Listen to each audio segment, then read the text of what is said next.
ਜਿੱਦਾਂ ਜਿੱਦਾਂ ਏਜ ਵੱਧਦੀ ਹੈ, ਮੈਂ ਤੁਹਾਨੂੰ ਦੱਸਿਆ ਕਿ ਪ੍ਰੋਸਟੇਟ ਦਾ ਸਾਈਜ਼ ਵੱਧਦਾ ਹੈ ਅਤੇ ਇਹ ਦੇਖਿਆ ਗਿਆ ਕਿ ਪ੍ਰੋਸਟੇਟ ਇਨਕਰੀਜ਼ ਦੇ ਨਾਲ ਜਿਹੜੀਆਂ ਤੁਹਾਨੂੰ ਪ੍ਰੋਬਲਮਸ ਹੁੰਦੀਆਂ ਨੇ, ਬੜੀਆਂ ਹੀ ਕਾਮਨ ਪਬਲਿਕ ਹੈਲਥ ਪ੍ਰੋਬਲਮਸ ਨੇ ਜਿਨ੍ਹਾਂ ਨੂੰ ਈਜ਼ੀਲੀ ਇਗਨੋਰ ਵੀ ਕੀਤਾ ਜਾਂਦਾ ਹੈ ਇਹ ਸੋਚ ਕੇ ਕਿ ਚਲੋ ਏਜ ਰਿਲੇਟਡ ਪ੍ਰੋਬਲਮਸ ਹੈਗੀਆਂ ਨੇ। ਤੋ ਇਹ ਦੇਖਿਆ ਗਿਆ ਕਿ ਪ੍ਰੋਸਟੇਟ ਦੀ ਪ੍ਰੋਬਲਮ ਯੂਜਲੀ 40 ਸਾਲ ਤੋਂ ਪਹਿਲਾਂ ਤਾਂ ਬੜਾ ਹੀ ਰੇਅਰ ਹੈ ਕਿ ਹੁੰਦੀ ਹੈ ਇਹ। ਉਸ ਤੋਂ ਬਾਅਦ 50 ਸਾਲ ਤੋਂ ਜਿੱਦਾਂ ਜਿੱਦਾਂ ਏਜ ਵੱਧਦੀ ਹੈ ਇਹ ਤੁਹਾਨੂੰ ਪ੍ਰੋਸਟੇਟ ਅਗਰ ਤੁਹਾਡਾ ਇਲਾਜ ਹੋ ਰਿਹਾ ਤਾਂ ਇਹ ਤੁਹਾਨੂੰ ਦਿੱਕਤ ਦੇ ਸਕਦਾ ਹੈ। ਜੇ ਤੁਸੀਂ ਸਿੰਪਟਮਸ ਦੀ ਜਾਂ ਇਹਦੇ ਲੱਛਣਾਂ ਦੀ ਗੱਲ ਕਰੋ ਤਾਂ ਮੇਨਲੀ ਜਦੋਂ ਪ੍ਰੋਸਟੇਟ ਵੱਧਦਾ ਹੈ ਤਾਂ ਤੁਹਾਨੂੰ ਸਿੰਪਟਮਸ ਜਿਹੜੇ ਨੇ ਉਹ ਸ਼ੁਰੂਆਤੀ ਸਿੰਪਟਮ ਇਸ ਤਰ੍ਹਾਂ ਹੁੰਦੇ ਨੇ ਕਿ ਮਰੀਜ਼ ਨੂੰ ਕਈ ਵਾਰ ਕੀ ਹੈ ਪਿਸ਼ਾਬ ਰੁਕਦਾ ਨਹੀਂ, ਪਰ ਪਿਸ਼ਾਬ ਦੇ ਵਿੱਚ ਬਹੁਤ ਜ਼ਿਆਦਾ ਖੂਨ ਆਉਣਾ ਸ਼ੁਰੂ ਹੋ ਜਾਂਦਾ ਹੈ। ਬਹੁਤ ਸਾਰੇ ਐਡਵਾਂਸ ਕੇਸਿਸ ਦੇ ਵਿੱਚ ਇਸ ਤਰ੍ਹਾਂ ਵੀ ਹੁੰਦਾ ਕਿ ਪਿਸ਼ਾਬ ਦੇ ਵਿੱਚ ਬਾਰ-ਬਾਰ ਇਨਫੈਕਸ਼ਨਸ ਹੁੰਦੀਆਂ ਨੇ ਅਤੇ ਉਹਨਾਂ ਦੀ ਵਜ੍ਹਾ ਨਾਲ ਤੁਹਾਡੇ ਪਿਸ਼ਾਬ ਦੀ ਥੈਲੀ ਅਦਰਵਾਈਜ਼ ਯੂਰਿਨ ਦੇ ਸਿਸਟਮ ਦੇ ਵਿੱਚ ਤੁਹਾਨੂੰ ਸਟੋਨਸ ਬਣ ਸਕਦੇ ਨੇ, ਫਿਰ ਪਿਸ਼ਾਬ ਰੁਕ ਸਕਦਾ ਹੈ ਜਾਂ ਅਲਟੀਮੇਟਲੀ ਐਡਵਾਂਸ ਕੇਸਿਸ ਦੇ ਵਿੱਚ ਇਹ ਤੁਹਾਡੇ ਕਿਡਨੀ ਫੰਕਸ਼ਨ ਨੂੰ ਵੀ ਅਫੈਕਟ ਕਰ ਸਕਦਾ ਹੈ ਅਤੇ ਪੇਸ਼ੈਂਟ ਰੀਨਲ ਫੇਲੀਅਰ ਦੇ ਵਿੱਚ, ਕਿਡਨੀ ਫੇਲੀਅਰ ਦੇ ਵਿੱਚ ਵੀ ਸਾਡੇ ਕੋਲ ਪ੍ਰੈਜ਼ੈਂਟ ਕਰਦੇ ਨੇ ਕਈ ਵਾਰ। ਕਿੰਨੇ ਕੁ ਪਰਸੈਂਟ ਨੌਜਵਾਨਾਂ, ਜਿਵੇਂ ਤੁਸੀਂ ਦੱਸਿਆ ਕਿ ਏਜ ਦੇ ਹਿਸਾਬ ਦੇ ਨਾਲ ਹੁੰਦਾ ਵਾ, ਤੇ ਕਿੰਨੇ ਕੁ ਪਰਸੈਂਟ ਪੁਰਸ਼ ਇਸ ਦੇ ਨਾਲ ਪੀੜਤ ਹੈ?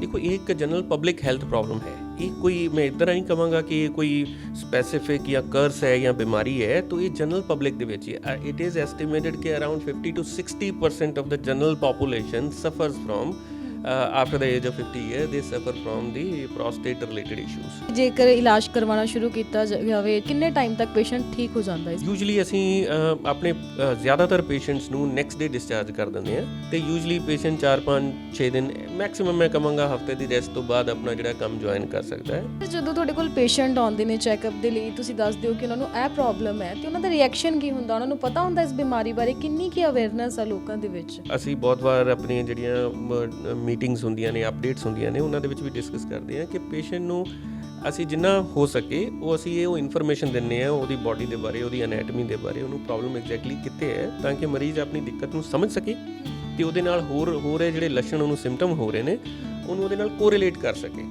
ਅਗਰ ਇਸ ਤਰ੍ਹਾਂ ਹੋਏਗਾ ਤਾਂ ਮਰੀਜ਼ ਬੜਾ ਈਜ਼ੀਲੀ ਉਸ ਪ੍ਰੋਬਲਮ ਨੂੰ ਸਮਝ ਸਕੇਗਾ ਅਤੇ ਉਹਦੇ ਟਰੀਟਮੈਂਟ ਲਈ ਕੰਪਲਾਇੰਟ ਹੋ ਸਕੇਗਾ। ਬਟ ਇਹ ਜ਼ਿਆਦਾਤਰ ਪੇਸ਼ੈਂਟਸ ਦੇ ਵਿੱਚ ਜਿਵੇਂ ਤੁਸੀਂ ਕਿਹਾ ਇਹ ਨਹੀਂ ਹੈ, ਬਹੁਤ ਸਾਰੇ ਪੇਸ਼ੈਂਟਸ ਨੂੰ ਇਹਦੇ ਬਾਰੇ ਨੌਲੇਜ ਨਹੀਂ ਹੁੰਦੀ ਅਤੇ ਸਾਨੂੰ ਕਾਫੀ ਸਫੀਸ਼ੀਐਂਟ ਟਾਈਮ ਪੇਸ਼ੈਂਟ ਨੂੰ ਦੇਣਾ ਪੈਂਦਾ ਹੈ ਉਹਨੂੰ ਸਮਝਾਉਣ ਲਈ। 45 ਜਾਂ 40 ਤੋਂ ਬਾਅਦ ਹੀ ਸਰ ਇਹ ਬਿਮਾਰੀ ਹੁੰਦੀ ਹੈ, ਪਹਿਲਾਂ ਵੀ ਕਿਸੇ ਨੌਜਵਾਨ ਨੂੰ ਹੋ ਸਕਦੀ ਹੈ 40 ਸਾਲ ਤੋਂ ਘੱਟ ਉਮਰ ਦੇ? ਇਟ ਇਜ਼ ਐਕਸਟ੍ਰੀਮਲੀ ਰੇਅਰ ਕਿ ਤੁਹਾਨੂੰ ਇਹ ਪ੍ਰੋਸਟੇਟ ਦੀ ਜਿਹੜੀ ਦਿੱਕਤ ਹੈ ਉਹ 40 ਸਾਲ ਤੋਂ ਪਹਿਲਾਂ ਹੋਵੇ। ਕੁਝ ਅਲੱਗ ਟਾਈਪ ਦੀਆਂ ਬਿਮਾਰੀਆਂ ਜਾਂ ਅਲੱਗ ਟਾਈਪ ਦੇ ਟਿਊਮਰਸ ਹੋ ਸਕਦੇ ਨੇ ਜਿਹੜੇ ਕੁਝ ਅਰਲੀ ਏਜ ਦੇ ਵਿੱਚ ਹੁੰਦੇ ਨੇ, ਸਾਰਕੋਮਾਸ ਹੁੰਦੇ ਨੇ ਪ੍ਰੋਸਟੇਟ ਦੇ, ਉਹ ਅਰਲੀ ਹੋ ਸਕਦੇ ਨੇ। But otherwise prostate the age ਨਾਲ ਵਧਣਾ ਜਾਂ ਕੈਂਸਰ ਦਾ ਸੰਭਾਵਨਾ ਹੋਣਾ ਉਹ ਜਿਹੜਾ ਉਹ ਯੂਜਲੀ 45-50 ਦੀ ਏਜ ਤੋਂ ਬਾਅਦ ਹੀ ਹੁੰਦਾ ਹੈ। ਬੜੀ ਜਿਹੜੀ ਕਾਮਨ ਜਿਹੜੀ ਹੈ ਦੈਟ ਇਜ਼ ਅ ਡਿਜ਼ੀਜ਼ ਉਹ ਹੈ ਪ੍ਰੋਸਟੇਟ ਦੇ ਵਿੱਚ ਕੈਂਸਰ ਹੋਣਾ। ਇਹਦਾ ਇਨਸੀਡੈਂਸ ਕਾਫੀ ਟਾਈਮ ਤੋਂ ਵੱਧ ਵੀ ਰਿਹਾ ਹੈ ਅਤੇ ਇਹਦੀ ਅਵੇਅਰਨੈਸ ਵੀ ਕਾਫੀ ਹੈਲਥ ਬੋਡੀਜ਼ ਨੇ, ਜਿਹੜੀਆਂ ਐਸੋਸੀਏਸ਼ਨਸ ਨੇ ਇਹਦੇ ਲਈ ਅਵੇਅਰਨੈਸ ਵੀ ਟਾਕਸ ਜਾਂ ਅਵੇਅਰਨੈਸ ਜਿਹੜੀਆਂ ਗੈਦਰਿੰਗਸ ਵੀ ਕੀਤੀਆਂ ਨੇ। ਸੋ ਪ੍ਰੋਸਟੇਟ ਦੇ ਵਿੱਚ ਬੇਸਿਕਲੀ ਜਿਸ ਤਰ੍ਹਾਂ ਬਾਡੀ ਦੇ ਵਿੱਚ ਅਦਰ ਕਿਤੇ ਵੀ ਕੈਂਸਰ ਹੋ ਸਕਦਾ, ਉਸੇ ਤਰ੍ਹਾਂ ਪ੍ਰੋਸਟੇਟ ਦੇ ਵਿੱਚ ਵੀ ਤੁਹਾਨੂੰ ਕੈਂਸਰ ਹੋ ਸਕਦਾ ਹੈ। ਇਹ ਬਿਮਾਰੀ ਜੈਨੇਟਿਕ ਹੈ ਕਿ ਜੇਕਰ ਦਾਦਾ ਜੀ ਨੂੰ ਹੈ, ਫਾਦਰ ਸਾਹਿਬ ਨੂੰ, ਤੇ ਬੱਚੇ ਨੂੰ ਹੋਣ ਦਾ ਵੀ ਡਰ ਹੈ, ਤਾਂ ਕੁਛ ਹੈ ਸਰ?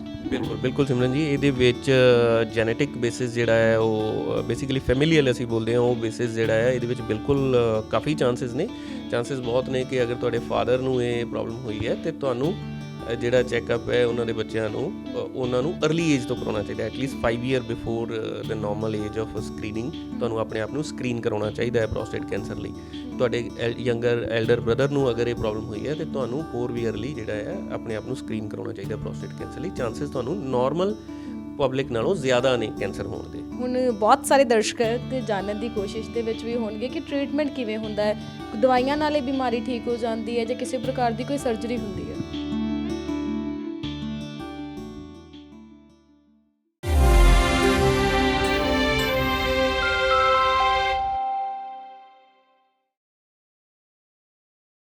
ਗਲਤ ਰਹਿਣ ਸਹਿਣ ਤੇ ਗਲਤ ਖਾਣ ਪੀਣ ਦੀਆਂ ਆਦਤਾਂ ਮਨੁੱਖੀ ਸਰੀਰ ਤੇ ਕੁਝ ਇਸ ਕਦਰ ਹਾਵੀ ਹੁੰਦੀਆਂ ਜਾ ਰਹੀਆਂ ਨੇ ਕਿ ਮਨੁੱਖ ਕਈ ਪ੍ਰਕਾਰ ਦੀਆਂ ਭਿਆਨਕ ਬਿਮਾਰੀਆਂ ਦੇ ਸ਼ਿਕਾਰ ਹੋ ਰਹੇ ਨੇ। ਗੱਲ ਕੀਤੀ ਜਾਵੇ ਔਰਤਾਂ ਤੇ ਮਰਦਾਂ ਦੀ, ਉਹਨਾਂ ਨੂੰ ਬਹੁਤ ਸਾਰੀਆਂ ਬਿਮਾਰੀਆਂ ਲੱਗਦੀਆਂ ਨੇ ਜਿਨ੍ਹਾਂ ਬਾਰੇ ਖੁੱਲ੍ਹ ਕੇ ਗੱਲਬਾਤ ਨਹੀਂ ਕੀਤੀ ਜਾਂਦੀ ਤੇ ਨਾ ਵੱਖ-ਵੱਖ ਬਿਮਾਰੀਆਂ ਦੇ ਵਿੱਚੋਂ ਅੱਜ ਅਸੀਂ ਪ੍ਰੋਸਟੇਟ ਬਿਮਾਰੀ ਬਾਰੇ ਗੱਲਬਾਤ ਕਰਾਂਗੇ ਜੋ ਖਾਸ ਤੌਰ ਤੇ ਪੁਰਸ਼ਾਂ ਨੂੰ ਹੁੰਦੀ ਹੈ। ਇਸ ਸੰਬੰਧੀ ਗੱਲਬਾਤ ਕਰਨ ਦੇ ਲਈ ਕਿ ਆਖਰ ਇਹ ਬਿਮਾਰੀ ਕੀ ਹੈ, ਇਸ ਦੇ ਕਾਰਨ ਕੀ ਨੇ ਤੇ ਸ਼ੁਰੂਆਤੀ ਲੱਛਣ ਕੀ ਨੇ, ਉਸ ਬਾਬਤ ਸਾਰੀ तमाम ਜਾਣਕਾਰੀ ਸਾਂਝੀ ਕਰਨ ਲਈ ਸਾਡੇ ਨਾਲ ਡਾਕਟਰ ਓਂਕਾਰ ਸਿੰਘ ਮੌਜੂਦ ਨੇ। ਗੱਲਬਾਤ ਕਰਦੇ ਹਾਂ। ਸਰ, ਪਹਿਲਾਂ ਤਾਂ ਸਵਾਗਤ ਹੈ ਪੰਜਾਬ ਨਿਊਜ਼ ਤੇ। ਥੈਂਕ ਯੂ ਸੋ ਮਚ ਸਿਮਰਨ ਜੀ। ਸਤਿ ਸ਼੍ਰੀ ਅਕਾਲ ਜੀ। ਸਰ, ਜਿਵੇਂ ਸ਼ੁਰੂਆਤ ਦੇ ਵਿੱਚ ਗੱਲ ਕੀਤਾ ਕਿ ਬਹੁਤ ਸਾਰੀਆਂ ਅਜਿਹੀਆਂ ਸਮੱਸਿਆਵਾਂ ਹੁੰਦੀਆਂ ਨੇ ਜਿਨ੍ਹਾਂ ਬਾਰੇ ਖੁੱਲ੍ਹ ਕੇ ਗੱਲਬਾਤ ਨਹੀਂ ਕੀਤੀ ਜਾਂਦੀ। ਸਰ, ਇਹ ਬਿਮਾਰੀ ਕੀ ਆ, ਪ੍ਰੋਸਟੇਟ ਕੀ ਬਲਾ ਹੈ, ਸਾਡੇ ਦਰਸ਼ਕਾਂ ਨੂੰ ਦੱਸੋ। ਸਿਮਰਨ ਜੀ, ਇਸ ਤਰ੍ਹਾਂ ਹੈ ਕਿ ਜਿਹੜਾ ਪ੍ਰੋਸਟੇਟ ਹੈ ਉਹ ਨਾਰਮਲੀ ਇੱਕ ਤਰ੍ਹਾਂ ਦਾ ਗਲੈਂਡ ਹੈ ਜਿਹੜਾ ਕਿ ਸਿਰਫ ਪੁਰਸ਼ਾਂ ਦੇ ਵਿੱਚ ਪਾਇਆ ਜਾਂਦਾ ਹੈ। ਇਹ ਗਲੈਂਡ ਨਾਰਮਲੀ ਜਨਮ ਤੋਂ ਹੀ ਜਿਹੜੇ ਮੇਲਸ ਹੁੰਦੇ ਨੇ ਉਹਨਾਂ ਦੇ ਵਿੱਚ ਹੁੰਦਾ ਹੈ। ਦਿੱਕਤ ਇਹ ਹੈ ਕਿ ਜਿੱਦਾਂ ਜਿੱਦਾਂ ਏਜ ਵੱਧਦੀ ਹੈ, ਕੁਝ ਹਾਰਮੋਨਲ ਚੇਂਜਸ ਦੀ ਵਜ੍ਹਾ ਨਾਲ ਜਾਂ ਏਜ ਰਿਲੇਟਡ ਫੈਕਟਰਸ ਦੇ ਨਾਲ ਪ੍ਰੋਸਟੇਟ ਦਾ ਜਿਹੜਾ ਸਾਈਜ਼ ਹੈ ਉਹ ਹੌਲੀ ਹੌਲੀ ਵਧਣਾ ਸ਼ੁਰੂ ਹੋ ਜਾਂਦਾ ਹੈ। ਬੇਸਿਕਲੀ ਜੇ ਇਹਦੀ ਅਸੀਂ ਲੋਕੇਸ਼ਨ ਦੇਖੀਏ ਤਾਂ ਪ੍ਰੋਸਟੇਟ ਜਿਹੜਾ ਤੁਹਾਡਾ ਪਿਸ਼ਾਬੀ ਥੈਲੀ ਹੁੰਦੀ ਹੈ, ਬਲੈਡਰ ਹੁੰਦਾ ਹੈ, ਉਸ ਦੇ ਬਿਲਕੁਲ ਨੀਚੇ ਵਾਲੇ ਹਿੱਸੇ ਦੇ ਵਿੱਚ ਹੁੰਦਾ ਹੈ। ਅਤੇ ਜਿਹੜਾ ਤੁਹਾਡਾ ਪਿਸ਼ਾਬ ਕਰਨ ਦਾ ਰਸਤਾ ਹੁੰਦਾ ਹੈ ਮੇਲਸ ਦਾ, ਉਹ ਪ੍ਰੋਸਟੇਟ ਗਲੈਂਡ ਦੇ ਥਰੂ ਨਿਕਲਦਾ, ਉਹਦੇ ਵਿੱਚ ਦੀ ਉਹ ਪਾਸ ਹੁੰਦਾ ਹੈ। ਸੋ ਉਮਰ ਦੇ ਨਾਲ ਇਹਦਾ ਸਾਈਜ਼ ਵੱਧਦਾ ਹੈ, ਕੁਝ ਹਾਰਮੋਨਲ ਚੇਂਜਸ ਦੇ ਨਾਲ ਇਹਦਾ ਸਾਈਜ਼ ਜਿਹੜਾ ਹੈ ਉਹ ਵਧਣਾ ਸ਼ੁਰੂ ਹੁੰਦਾ ਅਤੇ ਫਿਰ ਇਹ ਕੁਝ ਤੁਹਾਨੂੰ ਪ੍ਰੋਬਲਮਸ ਕ੍ਰੀਏਟ ਕਰਦਾ ਹੈ ਜੀ। ਅਤੇ ਸਰ, ਇਹਦੇ ਕਾਰਨ ਕੀ ਨੇ, ਕੀ ਲੱਛਣ ਨੇ ਅਤੇ ਕਿਸ ਉਮਰ ਦੇ ਵਿੱਚ ਹੁੰਦੀ ਹੈ ਇਹ ਬਿਮਾਰੀ? ਇਹ ਸਿਮਰਨ ਜੀ ਇਸ ਤਰ੍ਹਾਂ ਹੈ ਕਿ ਜਿੱਦਾਂ ਜਿੱਦਾਂ ਏਜ ਵੱਧਦੀ ਹੈ, ਮੈਂ ਤੁਹਾਨੂੰ ਦੱਸਿਆ ਕਿ ਪ੍ਰੋਸਟੇਟ ਦਾ ਸਾਈਜ਼ ਵੱਧਦਾ ਹੈ ਅਤੇ ਇਹ ਦੇਖਿਆ ਗਿਆ ਕਿ ਪ੍ਰੋਸਟੇਟ ਇਨਕਰੀਜ਼ ਦੇ ਨਾਲ ਜਿਹੜੀਆਂ ਤੁਹਾਨੂੰ ਪ੍ਰੋਬਲਮਸ ਹੁੰਦੀਆਂ ਨੇ, ਬੜੀਆਂ ਹੀ ਕਾਮਨ ਪਬਲਿਕ ਹੈਲਥ ਪ੍ਰੋਬਲਮਸ ਨੇ ਜਿਨ੍ਹਾਂ ਨੂੰ ਈਜ਼ੀਲੀ ਇਗਨੋਰ ਵੀ ਕੀਤਾ ਜਾਂਦਾ ਹੈ ਇਹ ਸੋਚ ਕੇ ਕਿ ਚਲੋ ਏਜ ਰਿਲੇਟਡ ਪ੍ਰੋਬਲਮਸ ਹੈਗੀਆਂ ਨੇ। ਤਾਂ ਇਹ ਦੇਖਿਆ ਗਿਆ ਕਿ ਪ੍ਰੋਸਟੇਟ ਦੀ ਪ੍ਰੋਬਲਮ ਯੂਜਲੀ 40 ਸਾਲ ਤੋਂ ਪਹਿਲਾਂ ਤਾਂ ਬੜਾ ਹੀ ਰੇਅਰ ਹੈ ਕਿ ਹੁੰਦੀ ਹੈ ਇਹ। ਉਸ ਤੋਂ ਬਾਅਦ 50 ਸਾਲ ਤੋਂ ਜਿੱਦਾਂ ਜਿੱਦਾਂ ਏਜ ਵੱਧਦੀ ਹੈ ਇਹ ਤੁਹਾਨੂੰ ਪ੍ਰੋਸਟੇਟ ਅਗਰ ਤੁਹਾਡਾ ਇਨਲਾਜ ਹੋ ਰਿਹਾ ਤਾਂ ਇਹ ਤੁਹਾਨੂੰ ਦਿੱਕਤ ਦੇ ਸਕਦਾ ਹੈ। ਜੇ ਤੁਸੀਂ ਸਿੰਪਟਮਸ ਦੀ ਜਾਂ ਇਹਦੇ ਲੱਛਣਾਂ ਦੀ ਗੱਲ ਕਰੋ ਤਾਂ ਮੇਨਲੀ ਜਦੋਂ ਪ੍ਰੋਸਟੇਟ ਵੱਧਦਾ ਹੈ ਤਾਂ ਤੁਹਾਨੂੰ ਸਿੰਪਟਮਸ ਜਿਹੜੇ ਨੇ ਉਹ ਸ਼ੁਰੂਆਤੀ ਸਿੰਪਟਮ ਇਸ ਤਰ੍ਹਾਂ ਹੁੰਦੇ ਨੇ ਕਿ ਮਰੀਜ਼ ਨੂੰ ਬਾਰ-ਬਾਰ ਜਿਹੜਾ ਰਾਤ ਨੂੰ ਪਿਸ਼ਾਬ ਲਈ ਉੱਠਣਾ ਪੈ ਸਕਦਾ ਹੈ, ਜਲਦੀ ਜਲਦੀ ਪਿਸ਼ਾਬ ਜਾਣਾ ਪੈ ਸਕਦਾ ਭੱਜ ਕੇ। ਫਿਰ ਇਹ ਕਿ ਪਿਸ਼ਾਬ ਦੀ ਸਪੀਡ ਜਿਹੜੀ ਹੈ ਉਹ ਘੱਟ ਸਕਦੀ ਹੈ।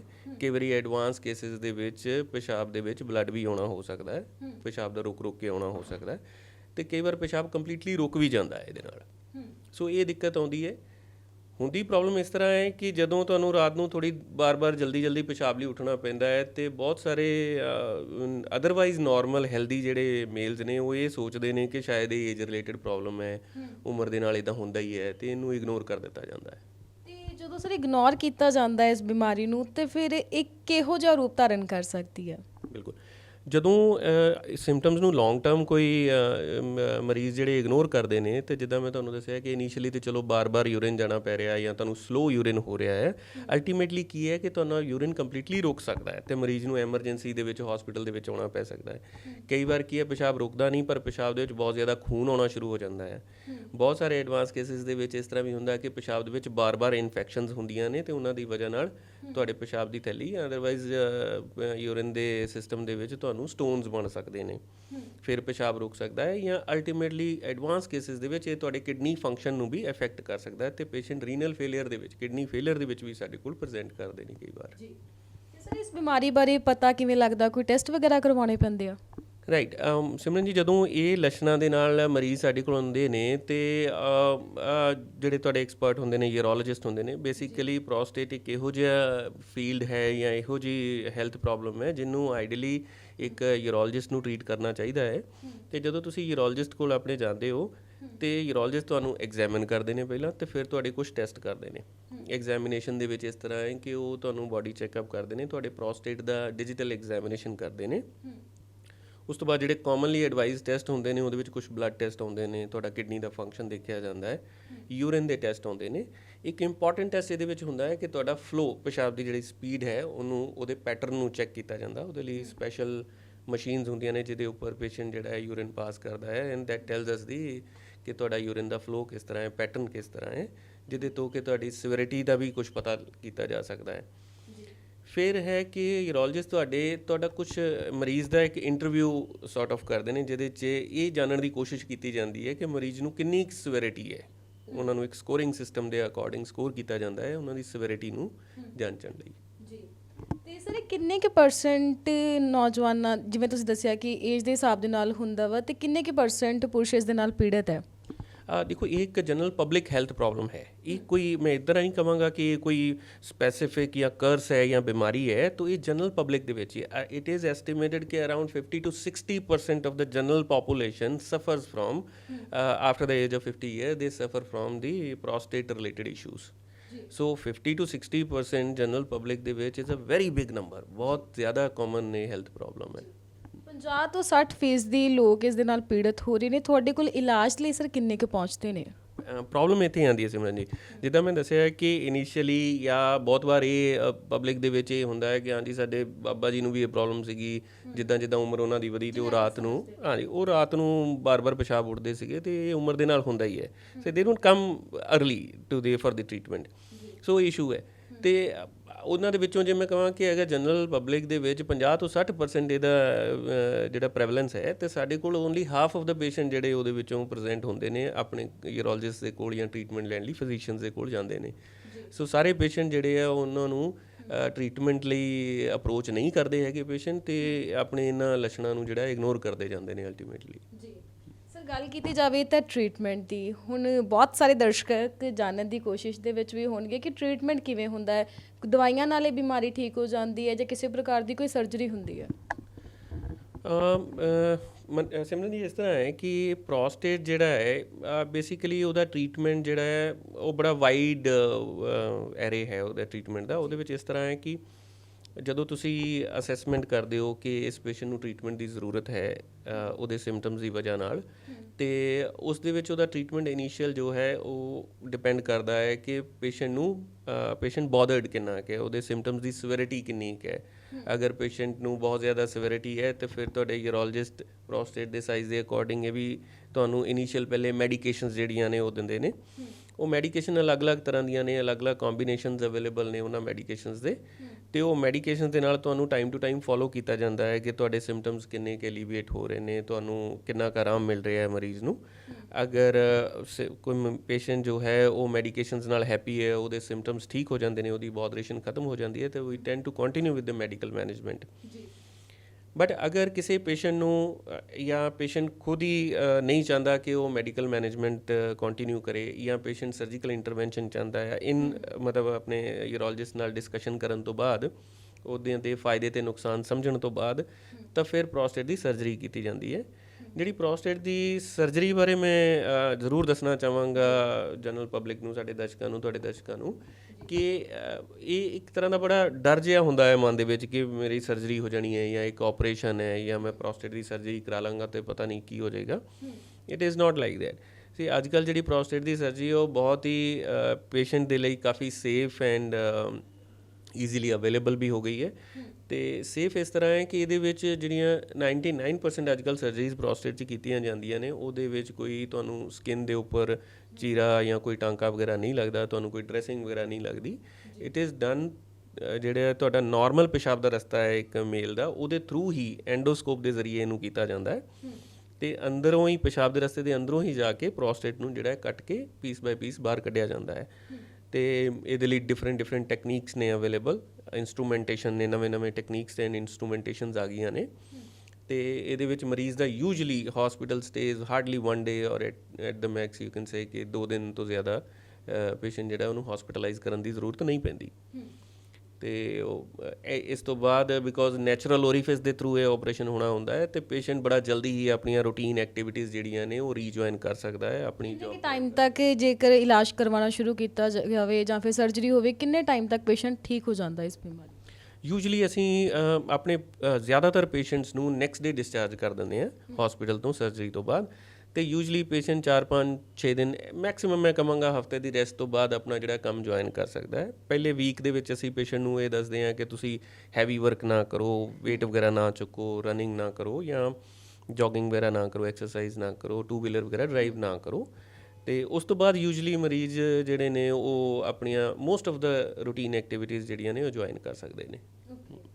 ਤੇ ਸਰ, ਜਦੋਂ ਤੁਹਾਡੇ ਕੋਲ ਪੇਸ਼ੈਂਟ ਆਉਂਦੇ ਨੇ ਚੈੱਕਅਪ ਦੇ ਲਈ, ਤੁਸੀਂ ਦੱਸ ਦਿਓ ਕਿ ਉਹਨਾਂ ਨੂੰ ਇਹ ਪ੍ਰੋਬਲਮ ਹੈ, ਤੇ ਉਹਨਾਂ ਦਾ ਰਿਐਕਸ਼ਨ ਕੀ ਹੁੰਦਾ? ਉਹਨਾਂ ਨੂੰ ਪਤਾ ਹੁੰਦਾ ਇਸ ਬਿਮਾਰੀ ਬਾਰੇ? ਕਿੰਨੀ ਕੀ ਅਵੇਅਰਨੈਸ ਆ ਲੋਕਾਂ ਦੇ ਵਿੱਚ? ਜਨਰਲੀ ਦੇਖੋ, ਜਨਰਲ ਅਵੇਅਰਨੈਸ ਜੇ ਮੈਂ ਆਪਣੇ ਪਰਸਨਲ ਐਕਸਪੀਰੀਅੰਸ ਦੀ ਗੱਲ ਕਰਾਂ, ਤੇ ਪਹਿਲਾਂ ਤਾਂ ਇਹ ਜਨਰਲ ਪਬਲਿਕ ਨੂੰ it is obvious, general public ਨੂੰ ਇਹ ਪਤਾ ਨਹੀਂ ਹੁੰਦਾ ਕਿ ਇਹ ਚੀਜ਼ ਕੀ ਹੈ, ਪ੍ਰੋਸਟੇਟ ਹੈ ਕੀ ਹੈ, ਗਦੂਦ ਜਿਹਨੂੰ ਅਸੀਂ ਪੰਜਾਬੀ 'ਚ ਬੋਲਦੇ ਹਾਂ ਉਹ ਹੈ ਕੀ ਹੈ, ਕਿੱਥੇ ਹੁੰਦਾ ਹੈ, ਤੇ ਉਹਦੇ ਵਜ੍ਹਾ ਨਾਲ ਕੀ ਪ੍ਰੋਬਲਮ ਆਉਂਦੀ ਹੈ। ਤਾਂ ਮੇਰੀ ਪ੍ਰੈਕਟਿਸ ਵੀ ਹੈ, ਤੇ ਅਸੀਂ ਬਹੁਤ ਵਾਰ ਆਪਣੀਆਂ ਜਿਹੜੀਆਂ ਮੀਟਿੰਗਸ ਹੁੰਦੀਆਂ ਨੇ, ਅਪਡੇਟਸ ਹੁੰਦੀਆਂ ਨੇ, ਉਹਨਾਂ ਦੇ ਵਿੱਚ ਵੀ ਡਿਸਕਸ ਕਰਦੇ ਹਾਂ ਕਿ ਪੇਸ਼ੈਂਟ ਨੂੰ ਅਸੀਂ ਜਿੰਨਾ ਹੋ ਸਕੇ ਉਹ ਅਸੀਂ ਉਹ ਇਨਫੋਰਮੇਸ਼ਨ ਦਿੰਦੇ ਹਾਂ ਉਹਦੀ ਬਾਡੀ ਦੇ ਬਾਰੇ, ਉਹਦੀ ਅਨੈਟਮੀ ਦੇ ਬਾਰੇ, ਉਹਨੂੰ ਪ੍ਰੋਬਲਮ ਐਗਜ਼ੈਕਟਲੀ ਕਿੱਥੇ ਹੈ, ਤਾਂ ਕਿ ਮਰੀਜ਼ ਆਪਣੀ ਦਿੱਕਤ ਨੂੰ ਸਮਝ ਸਕੇ ਤੇ ਉਹਦੇ ਨਾਲ ਹੋ ਰਹੇ ਜਿਹੜੇ ਲੱਛਣ, ਉਹਨੂੰ ਸਿੰਪਟਮ ਹੋ ਰਹੇ ਨੇ, ਉਹਨੂੰ ਉਹਦੇ ਨਾਲ ਕੋਰਿਲੇਟ ਕਰ ਸਕੇ। ਅਗਰ ਇਸ ਤਰ੍ਹਾਂ ਹੋਏਗਾ ਤੇ ਮਰੀਜ਼ ਬੜਾ ਈਜ਼ੀਲੀ ਉਸ ਪ੍ਰੋਬਲਮ ਨੂੰ ਸਮਝ ਸਕੇਗਾ ਤੇ ਉਹਦੇ ਟਰੀਟਮੈਂਟ ਲਈ ਕੰਪਲਾਇੰਟ ਹੋ ਸਕੇਗਾ। ਬਟ ਇਹ ਜ਼ਿਆਦਾਤਰ ਪੇਸ਼ੈਂਟਸ ਦੇ ਵਿੱਚ, ਜਿਵੇਂ ਤੁਸੀਂ ਕਿਹਾ, ਇਹ ਨਹੀਂ ਹੈ। ਬਹੁਤ ਸਾਰੇ ਪੇਸ਼ੈਂਟਸ ਨੂੰ ਇਹਦੇ ਬਾਰੇ ਨੌਲੇਜ ਨਹੀਂ ਹੁੰਦੀ ਤੇ ਸਾਨੂੰ ਕਾਫੀ ਸਫੀਸ਼ੀਐਂਟ ਟਾਈਮ ਪੇਸ਼ੈਂਟ ਨੂੰ ਦੇਣਾ ਪੈਂਦਾ ਹੈ ਉਹਨੂੰ ਸਮਝਾਉਣ ਲਈ। ਜੀ ਸਰ, ਕੀ ਕਾਰਨ ਹੈ ਕਿ ਲੋਕਾਂ ਦੇ ਵਿੱਚ ਇਸ ਬਿਮਾਰੀ ਨੂੰ ਲੈ ਕੇ ਅਵੇਅਰਨੈਸ ਨਹੀਂ ਹੈਗੀ? ਅਵੇਅਰਨੈਸ ਦਾ ਸਿਮਰਨ ਜੀ ਇਸ ਤਰ੍ਹਾਂ ਹੈ ਕਿ ਜਿੱਦਾਂ ਆਪਾਂ ਪਹਿਲਾਂ ਵੀ ਗੱਲ ਕੀਤੀ ਹੈ ਕਿ ਸਾਡੇ ਇਸ ਰੀਜਨ ਦੇ ਵਿੱਚ ਬਹੁਤ ਸਾਰੀਆਂ ਚੀਜ਼ਾਂ ਨੂੰ ਇਸ ਤਰ੍ਹਾਂ ਲੈ ਲਿਆ ਜਾਂਦਾ ਹੈ ਕਿ ਇਹ ਪ੍ਰੋਬੇਬਲੀ ਏਜ ਰਿਲੇਟਡ ਹੀ ਨੇ, ਕਿ ਸਾਡੇ ਬਾਬਾ ਜੀ ਨੂੰ ਵੀ ਇੱਦਾਂ ਹੁੰਦਾ ਸੀਗਾ, ਉਹ ਵੀ ਨਾ 60 ਕੁ ਸਾਲ ਦੇ ਹੋ ਗਏ ਸੀ ਤੇ ਉਹਨਾਂ ਨੂੰ ਪਿਸ਼ਾਬ ਜ਼ਿਆਦਾ ਆਉਂਦਾ ਸੀਗਾ, ਤੇ ਇਹ ਬੜਾ ਕਾਮਨ ਹੀ ਹੈ ਕਿ ਸਾਨੂੰ ਵੀ ਹੁੰਦਾ ਹੈ ਤੇ ਇਸ ਤਰ੍ਹਾਂ ਹੁੰਦਾ ਹੀ ਹੈ, ਮੰਨ ਲਿਆ ਜਾਂਦਾ ਹੈ। ਤੇ ਪ੍ਰੋਸਟੇਟ ਐਨੀਵੇ ਜਿੱਦਾਂ ਅਸੀਂ ਗੱਲ ਕੀਤੀ ਹੈ ਕਿ 45-50 ਸਾਲ ਦੀ ਏਜ ਤੋਂ ਬਾਅਦ ਵਧਣਾ ਸ਼ੁਰੂ ਹੁੰਦਾ ਹੈ ਤੇ ਉਦੋਂ ਹੀ ਤੁਹਾਨੂੰ ਇਹ ਲੱਛਣ ਇਹਦੇ ਸ਼ੁਰੂ ਹੁੰਦੇ ਨੇ। ਤੇ ਇਹਦੇ ਲੱਛਣ ਜਿਹੜੇ ਨੇ ਉਹ ਇਸ ਤਰ੍ਹਾਂ ਨਹੀਂ ਹੈ ਕਿ ਤੁਹਾਨੂੰ ਓਵਰਨਾਈਟ ਅਗਲੇ ਦਿਨ ਤੁਸੀਂ ਐਮਰਜੈਂਸੀ 'ਚ ਲੈਂਡ ਕਰ ਗਏ, ਹਾਲਾਂਕਿ ਇਸ ਤਰ੍ਹਾਂ ਵੀ ਹੋ ਸਕਦਾ, ਬੜਾ ਰੇਅਰਲੀ ਇਹਦੇ ਸਿੰਪਟਮਸ ਜਿਹੜੇ ਨੇ over the due course of time develop ਹੁੰਦੇ ਨੇ। ਤੇ ਇਨੀਸ਼ੀਅਲੀ ਇਹਨੂੰ ਇਗਨੋਰ ਕਰਦੇ all of a sudden patient ਜਦੋਂ ਬਹੁਤ ਹੀ ਜ਼ਿਆਦਾ ਸੀਵੀਅਰ ਸਿੰਪਟਮਸ ਦੇ ਵਿੱਚ ਹੁੰਦੇ ਨੇ ਤਾਂ ਉਦੋਂ ਹੀ ਉਹ ਸਾਡੇ ਕੋਲ ਆਉਂਦੇ ਨੇ। ਇਹੀ ਚੱਕਰ ਹੈ ਕਿ ਇਹਨੂੰ ਇਗਨੋਰ ਹੌਲੀ ਕਰ ਦਿੱਤਾ ਜਾਂਦਾ ਲੱਛਣਾਂ ਨੂੰ। ਜੀ ਸਰ, ਕਿੰਨੀ ਕੁ ਏਜ ਦੇ ਵਿੱਚ ਚੈੱਕਅਪ ਦੇ ਲਈ ਆਉਣਾ ਚਾਹੀਦਾ ਪੁਰਸ਼ਾਂ ਨੂੰ? ਰਾਈਟ, ਸੀ ਅੱਜ ਕੱਲ੍ਹ ਸਾਡੇ ਹਰ ਜਗ੍ਹਾ ਐਜੂਕੇਸ਼ਨ ਲੈਵਲ ਜਿਹੜਾ ਹੈ ਉਹ ਵੱਧ ਰਿਹਾ ਹੈ ਤੇ ਇਹ ਯੂਜਲੀ ਦੇਖਿਆ ਗਿਆ ਕਿ ਇੱਕ ਜਨਰਲ ਪ੍ਰੋਸਟੇਟ ਜਿਹੜਾ ਐਗਜ਼ਾਮੀਨੇਸ਼ਨ ਜਾਂ ਉਹਦੇ ਚੈੱਕਅਪ ਲਈ ਜਿਹੜੀ ਏਜ ਹੈ ਉਹ ਅਰਾਊਂਡ 45 ਈਅਰਸ ਦੀ ਏਜ ਹੈ, ਜਾਂ 45 to 50 ਅਸੀਂ ਲੈ ਕੇ ਚੱਲਦੇ ਹਾਂ। ਬਟ ਅਗਰ ਤੁਹਾਡੇ ਫੈਮਿਲੀ ਦੇ ਵਿੱਚ ਕਿਸੇ ਨੂੰ ਪ੍ਰੋਸਟੇਟ ਰਿਲੇਟਡ ਇਸ਼ੂ ਜਾਂ ਪ੍ਰੋਸਟੇਟ ਦੀ ਬਿਮਾਰੀ ਦੀ ਕੋਈ ਹਿਸਟਰੀ ਹੈ, ਫੋਰ ਐਗਜ਼ਾਮਪਲ ਤੁਹਾਡੇ ਫਾਦਰ ਸਾਈਡ ਜਾਂ ਕਿਸੇ ਐਲਡਰ ਬ੍ਰਦਰ ਨੂੰ ਹੈ, ਤਾਂ ਤੁਹਾਨੂੰ ਲਿਟਲ ਅਰਲੀ ਆਉਣਾ ਚਾਹੀਦਾ ਹੈ। ਅਪ ਟੂ 45 ਦੀ ਏਜ ਤੱਕ ਤੁਹਾਨੂੰ ਜਨਰਲ ਐਗਜ਼ਾਮੀਨੇਸ਼ਨ ਲਈ ਆਪਣੇ ਯੂਰੋਲੋਜਿਸਟ ਕੋਲ ਆਉਣਾ ਚਾਹੀਦਾ ਤੇ ਇੱਕ ਵਾਰ ਤੁਹਾਡੇ ਐਗਜ਼ਾਮੀਨੇਸ਼ਨ ਦੇ ਟੈਸਟ ਜਿਹੜੇ ਉਹ ਜ਼ਰੂਰ ਹੋਣੇ ਚਾਹੀਦੇ ਨੇ। 45 ਜਾਂ 40 ਤੋਂ ਬਾਅਦ ਹੀ ਸਰ ਇਹ ਬਿਮਾਰੀ ਹੁੰਦੀ ਹੈ, ਪਹਿਲਾਂ ਵੀ ਕਿਸੇ ਨੌਜਵਾਨ ਨੂੰ ਹੋ ਸਕਦੀ ਹੈ 40 ਸਾਲ ਤੋਂ ਘੱਟ ਉਮਰ ਦੇ? ਇਟ ਇਜ਼ ਐਕਸਟ੍ਰੀਮਲੀ ਰੇਅਰ ਕਿ ਤੁਹਾਨੂੰ ਇਹ ਪ੍ਰੋਸਟੇਟ ਦੀ ਜਿਹੜੀ ਦਿੱਕਤ ਹੈ ਉਹ 40 ਸਾਲ ਤੋਂ ਪਹਿਲਾਂ ਹੋਵੇ। ਕੁਝ ਅਲੱਗ ਟਾਈਪ ਦੀਆਂ ਬਿਮਾਰੀਆਂ ਜਾਂ ਅਲੱਗ ਟਾਈਪ ਦੇ ਟਿਊਮਰਸ ਹੋ ਸਕਦੇ ਨੇ ਜਿਹੜੇ ਕੁਝ ਅਰਲੀ ਏਜ ਦੇ ਵਿੱਚ ਹੁੰਦੇ ਨੇ, ਸਾਰਕੋਮਾਸ ਹੁੰਦੇ ਨੇ ਪ੍ਰੋਸਟੇਟ ਦੇ, ਉਹ ਅਰਲੀ ਹੋ ਸਕਦੇ ਨੇ। But otherwise prostate the age ਨਾਲ ਵਧਣਾ ਜਾਂ ਕੈਂਸਰ ਦਾ ਸੰਭਾਵਨਾ ਹੋਣਾ ਉਹ ਜਿਹੜਾ ਹੈ ਉਹ ਯੂਜਲੀ 45-50 ਦੀ ਏਜ ਤੋਂ ਬਾਅਦ ਹੀ ਹੁੰਦਾ ਹੈ। ਸਰ, ਇਸ ਤੋਂ ਇਲਾਵਾ ਅਸੀਂ ਪ੍ਰੋਸਟੇਟ ਦੇ ਵਿੱਚ ਕੈਂਸਰ ਡਿਵੈਲਪਮੈਂਟ ਬਾਰੇ ਬਹੁਤ ਸੁਣਿਆ, ਉਸ ਬਾਰੇ ਵੀ ਦੱਸੋ ਸਰ। ਸੋ ਪ੍ਰੋਸਟੇਟ ਦੀ ਜਿੱਦਾਂ ਆਪਾਂ ਹੁਣ ਗੱਲ ਕੀਤੀ ਕਿ ਏਜ ਰਿਲੇਟਡ ਇਨਕਰੀਜ਼ ਇਨ ਸਾਈਜ਼, ਤਾਂ ਦੂਸਰਾ ਬੜੀ ਜਿਹੜੀ ਕਾਮਨ ਜਿਹੜੀ ਹੈ ਦੈਟ ਇਜ਼ ਅ ਡਿਜ਼ੀਜ਼, ਉਹ ਹੈ ਪ੍ਰੋਸਟੇਟ ਦੇ ਵਿੱਚ ਕੈਂਸਰ ਹੋਣਾ। ਇਹਦਾ ਇਨਸੀਡੈਂਸ ਕਾਫੀ ਟਾਈਮ ਤੋਂ ਵੱਧ ਵੀ ਰਿਹਾ ਹੈ ਤੇ ਇਹਦੀ ਅਵੇਅਰਨੈਸ ਵੀ ਕਾਫੀ ਹੈਲਥ ਬਾਡੀਜ਼ ਨੇ, ਜਿਹੜੀਆਂ ਐਸੋਸੀਏਸ਼ਨਸ ਨੇ, ਇਹਦੇ ਲਈ ਅਵੇਅਰਨੈਸ ਵੀ ਟਾਕਸ ਜਾਂ ਅਵੇਅਰਨੈਸ ਜਿਹੜੀਆਂ ਗੈਦਰਿੰਗਸ ਵੀ ਕੀਤੀਆਂ ਨੇ। ਸੋ ਪ੍ਰੋਸਟੇਟ ਦੇ ਵਿੱਚ ਬੇਸਿਕਲੀ ਜਿਸ ਤਰ੍ਹਾਂ ਬਾਡੀ ਦੇ ਵਿੱਚ ਅਦਰ ਕਿਤੇ ਵੀ ਕੈਂਸਰ ਹੋ ਸਕਦਾ, ਉਸੇ ਤਰ੍ਹਾਂ ਪ੍ਰੋਸਟੇਟ ਦੇ ਵਿੱਚ ਵੀ ਤੁਹਾਨੂੰ ਕੈਂਸਰ ਹੋ ਸਕਦਾ ਹੈ। ਉਹਦੇ ਨਾਲ ਵੀ ਪ੍ਰੋਸਟੇਟ ਦਾ ਜਿਹੜਾ ਹੈ ਸਾਈਜ਼ ਵੱਧ ਸਕਦਾ ਹੈ ਤੇ ਤੁਹਾਨੂੰ ਜਿਹੜੇ ਹੈ ਉਹਦੇ ਨਾਲ ਤਰ੍ਹਾਂ ਦੇ ਸਿੰਪਟਮਸ ਜਿਹੜੇ ਹੋ ਸਕਦੇ ਨੇ। ਇਹ ਅਣਗਹਿਲੀ ਕਾਰਨ ਹੋ ਸਕਦਾ? ਅਣਗਹਿਲੀ ਨਹੀਂ, ਦੇਖੋ ਇਸ ਤਰ੍ਹਾਂ ਹੈ ਕਿ ਅਣਗਹਿਲੀ ਤਾਂ ਮੈਂ ਕਹਾਂਗਾ ਕਿ ਜੇ ਤੁਹਾਨੂੰ ਕੁਝ ਲੱਛਣ ਹੋਏ ਆ, ਤੁਸੀਂ ਉਹਨਾਂ ਲਈ ਤੁਸੀਂ ਜਿਹੜਾ ਕੰਸਲਟੇਸ਼ਨ ਨਹੀਂ ਲੈਂਦੇ, ਆਪਣੇ ਯੂਰੋਲੋਜਿਸਟ ਕੋਲ ਨਹੀਂ ਜਾਂਦੇ, ਉਹ ਅਣਗਹਿਲੀ ਹੈ। ਬਟ ਅਦਰਵਾਈਜ਼ ਜ਼ਿਆਦਾਤਰ ਕੇਸਿਸ ਦੇ ਵਿੱਚ ਦੇਖਿਆ ਕਿ ਇਹਨਾਂ ਦਾ ਜਿਹੜਾ ਕਾਜ਼ ਹੈ prostate cancer the, that is unknown like other cancers. ਜੀ, ਤੇ ਸਰ ਜਦੋਂ ਇਹ ਪ੍ਰੋਬਲਮ ਹੁੰਦੀਆਂ ਤੇ ਕੋਈ ਸਟੇਜਸ ਵਗੈਰਾ ਵੀ ਹੁੰਦੀਆਂ ਨੇ ਕਿ ਸਟੇਜਸ ਵਾਈਜ਼ ਹੁੰਦਾ, ਜਿਵੇਂ ਨਾਰਮਲ ਕੈਂਸਰ ਦੀਆਂ ਸਟੇਜਸ ਹੁੰਦੀਆਂ, ਫਰਸਟ, ਸੈਕੰਡ, ਥਰਡ, ਇੱਦਾਂ ਦੀ ਸਰ ਇਹ ਵੀ ਸਟੇਜ ਹੁੰਦੀ ਹੈ? ਰਾਈਟ, ਹਰ ਕੈਂਸਰ ਦੇ ਵਾਂਗ ਪ੍ਰੋਸਟੇਟ ਕੈਂਸਰ ਨੂੰ ਵੀ ਸਟੇਜ ਕੀਤਾ ਜਾਂਦਾ ਹੈ। ਜੇ ਮੈਂ ਬ੍ਰੌਡਲੀ, ਜੇ ਮੈਂ ਜਨਰਲ ਪਬਲਿਕਲੀ ਦੱਸਾਂ, ਦੇਖੋ ਇੱਕ ਜਿਹੜੀ ਡਿਟੇਲਡ ਸਟੇਜਿੰਗ ਹੈਗੀ ਹੈ ਜਿਹੜੀ ਯੂਰੋਲੋਜਿਸਟ ਲਈ ਜਾਂ ਮੈਡੀਕਲ ਓਨਕੋਲੋਜਿਸਟ ਲਈ ਜਾਂ ਸਰਜੀਕਲ ਓਨਕੋਲੋਜਿਸਟ ਲਈ ਹੈ, ਦੈਟ ਇਜ਼ ਡਿਫਰੈਂਟ। ਬਟ ਜੋ ਮੈਂ ਅਗਰ ਮੋਟਾ ਸਟੇਜਿੰਗ ਦੱਸਾਂ ਜਿਹੜੀ ਕਿ ਜਨਰਲ ਪਬਲਿਕ ਨੂੰ ਜਾਣਨਾ ਚਾਹੀਦਾ ਹੈ, ਉਹ ਮੋਟਾ ਇਸ ਤਰ੍ਹਾਂ ਹੈ ਕਿ ਅਸੀਂ ਉਹਨੂੰ ਬੋਲਦੇ ਹਾਂ ਲੋਕਲ ਸਟੇਜ ਜਾਂ ਲੋਕਲੀ ਐਡਵਾਂਸ ਸਟੇਜ, ਜਾਂ ਫਿਰ ਥਰਡ ਸਟੇਜ ਹੁੰਦੀ ਹੈ which is called advance stage. So local stage ਦਾ ਮਤਲਬ ਹੈ ਜਦੋਂ ਪ੍ਰੋਸਟੇਟ ਜਿਹੜੀ ਕੈਂਸਰ ਹੈ, ਡਿਜ਼ੀਜ਼ ਹੈ, ਉਹ ਪ੍ਰੋਸਟੇਟ ਦੇ ਅੰਦਰ ਹੀ ਹੈ। ਸੋ ਲੋਕਲੀ ਐਡਵਾਂਸ ਜਿਹੜੀ ਸਟੇਜ ਹੈ, ਜਿਹੜੀ ਉਸ ਤੋਂ ਨੈਕਸਟ ਸਟੇਜ ਆਉਂਦੀ ਹੈ, ਜਿਵੇਂ ਕਿ ਨਾਮ ਤੋਂ ਹੀ ਪਤਾ ਲੱਗਦਾ ਹੈ ਕਿ ਜਿਹੜੀ ਡਿਜ਼ੀਜ਼ ਹੈ ਉਹ ਪ੍ਰੋਸਟੇਟ ਤੋਂ ਥੋੜ੍ਹਾ ਜਿਹਾ ਬਾਹਰ ਚਲੀ ਗਈ ਤੇ ਨੇੜੇ ਦੇ ਆਰਗਨਸ ਨੂੰ ਇਨਵੋਲਵ ਕਰ ਲਿਆ ਉਸਨੇ। So that is the second next stage of the prostate cancer. But ਜਿਹੜੀ ਐਡਵਾਂਸ ਸਟੇਜ ਹੈ, ਜਿਹਦੇ ਨਾਮ ਤੋਂ ਹੀ ਪਤਾ ਲੱਗ ਰਿਹਾ ਕਿ ਜਦੋਂ ਪ੍ਰੋਸਟੇਟ ਕੈਂਸਰ ਹੈ ਉਹ ਪ੍ਰੋਸਟੇਟ ਚੋਂ ਨਿਕਲ ਕੇ ਬਾਡੀ ਦੇ ਦੂਸਰੇ ਅੰਗਾਂ ਦੇ ਵਿੱਚ, ਜਿਵੇਂ ਕਿ ਹੱਡੀਆਂ ਦੇ ਵਿੱਚ ਚਲਾ ਗਿਆ ਜਾਂ ਲੰਗਸ, ਲਿਵਰ, ਬ੍ਰੇਨ ਦੇ ਵਿੱਚ ਚਲਾ ਗਿਆ ਹੈ, ਉਹਨੂੰ ਅਸੀਂ ਐਡਵਾਂਸ ਸਟੇਜ ਬੋਲਦੇ ਹਾਂ। ਸੋ ਮੋਟਾ ਬ੍ਰੌਡਲੀ classify 1, 2 and 3 is local, locally advance and advance stage. ਤੇ ਸਭ ਤੋਂ ਖਤਰਨਾਕ ਸਟੇਜ ਸਰ ਕਿਹੜੀ ਹੈ ਇਹਨਾਂ ਤਿੰਨਾਂ ਦੇ? ਸਭ ਤੋਂ ਖਤਰਨਾਕ ਆਬਵੀਅਸਲੀ ਨਾਮ ਤੋਂ ਹੀ ਜਿੱਦਾਂ ਪਤਾ ਲੱਗ ਰਿਹਾ ਕਿ ਐਡਵਾਂਸ ਸਟੇਜ, ਜਿਹਦੇ 'ਚ ਪ੍ਰੋਸਟੇਟ ਕੈਂਸਰ ਆਲਰੇਡੀ ਪ੍ਰੋਸਟੇਟ ਤੋਂ ਜਿੱਥੇ ਉਹਦਾ ਓਰੀਜਨ ਸੀ ਉਸ ਤੋਂ ਆਲਰੇਡੀ ਉਹ ਬਾਹਰ ਜਾ ਚੁੱਕਾ ਹੈ, ਤੇ ਇਹ ਸਭ ਤੋਂ ਖਤਰਨਾਕ ਸਟੇਜ ਹੈ ਜਿਹਦਾ treatment is difficult and patient the life ਜਿਹੜੀ ਹੈ ਉਹ ਵੀ ਘਟਦੀ ਹੈ ਉਹਦੇ ਨਾਲ, ਤੇ ਉਹਦੇ ਔਰ ਜ਼ਿਆਦਾ ਸਿੰਪਟਮਸ ਤੇ ਕੰਪਲਿਕੇਸ਼ਨ ਵੀ ਹੁੰਦੇ ਨੇ ਜੀ। ਤੇ ਸਰ ਮਰੀਜ਼ ਨੂੰ ਕਿਵੇਂ ਪਤਾ ਲੱਗਦਾ ਹੈ, ਕਿਹੜੀ ਸਟੇਜ ਦੇ ਵਿੱਚ ਪਤਾ ਚੱਲਦਾ ਹੈ ਕਿ ਇਹ ਉਹ ਬਿਮਾਰੀ ਦੇ ਨਾਲੋਂ ਪੀੜਤ ਹੈ? ਹਾਂ, ਇਹ ਬੜਾ ਇੰਪੋਰਟੈਂਟ ਹੈ ਸਿਮਰਨ ਜੀ। ਇਸ ਤਰ੍ਹਾਂ ਕਿ ਪ੍ਰੋਸਟੇਟ ਕੈਂਸਰ ਦੇ ਸਿੰਪਟਮਸ ਵੀ ਜਿਹੜੇ ਇਨੀਸ਼ੀਅਲ ਸਿੰਪਟਮਸ ਹੁੰਦੇ ਨੇ ਉਹ ਵੀ ਯੂਜੂਲੀ ਉਸੇ ਇੱਕ ਤਰ੍ਹਾਂ ਦੇ ਹੁੰਦੇ ਨੇ ਜਿੱਦਾਂ ਕਿ ਨਾਰਮਲ ਪ੍ਰੋਸਟੇਟ ਦੇ ਏਜ ਰਿਲੇਟਡ ਵਧਣ ਦੇ ਨਾਲ ਹੁੰਦੇ ਨੇ, ਆਲਮੋਸਟ ਉਸੇ ਤਰ੍ਹਾਂ ਦੇ ਸਿੰਪਟਮਸ ਹੁੰਦੇ ਨੇ। ਪਲੱਸ ਕੁਝ ਐਡੀਸ਼ਨਲ ਸਿੰਪਟਮਸ ਵੀ ਜਿਹੜੇ ਹੈ ਪ੍ਰੋਸਟੇਟ ਕੈਂਸਰ ਦੀ ਵਜ੍ਹਾ ਨਾਲ ਹੋ ਸਕਦੇ, ਜਿੱਦਾਂ ਪਿਸ਼ਾਬ ਦੇ ਵਿੱਚ ਜਿਹੜਾ ਆ ਖੂਨ ਆਉਣਾ, ਜਾਂ ਪਿਸ਼ਾਬ ਦਾ ਅਚਨਚੇਤ ਰੁਕ ਜਾਣਾ, ਜਾਂ ਹੱਡੀਆਂ ਦੇ ਵਿੱਚ ਦਰਦ ਹੋਣਾ, ਸਪੈਸ਼ਲੀ ਬੈਕ ਪੇਨ ਹੋਣਾ, ਜਾਂ ਕਿਸੇ ਲੱਤਾਂ ਦੇ ਵਿੱਚ ਪੇਨ ਹੋਣਾ, ਜਾਂ ਟਿੰਗਲਿੰਗ ਸੈਂਸੇਸ਼ਨ ਹੋਣਾ, ਜਾਂ ਅਗਰ ਪ੍ਰੋਸਟੇਟ ਕੈਂਸਰ ਬਹੁਤ ਐਡਵਾਂਸ ਹੋ ਗਿਆ ਤਾਂ ਉਹਦੀ ਵਜ੍ਹਾ ਨਾਲ ਕੁਝ ਸਿੰਪਟਮਸ ਆ ਸਕਦੇ ਨੇ।